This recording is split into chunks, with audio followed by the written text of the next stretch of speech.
then you're going to create the system. What you're going to do is you're going to take all the components that you need for this particular file, for this project, and load them in your library. Other manufacturers call this building your inventory, right? Same idea. You can take all your components that you need, throw them into the device library here. You're going to build your zones and then set up your zones, okay?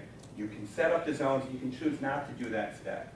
But if you do that step, then we've got tools that really greatly speed up the entire programming process, right? And what this means is determining which zones are going to be video only, which ones are going to have audio and lighting and all that kind of stuff, and how everything is interconnected in there, including utilizing metadata so that you can actually hook up components or matrix switchers to specific inputs on displays. Then you're going to add the controllers. And so what we're talking about here is your iPads and your MC2500. Okay? So once you've done that, you've got your zones and you've got all your components in here, so you basically created the system. Next thing you're going to do is program your control.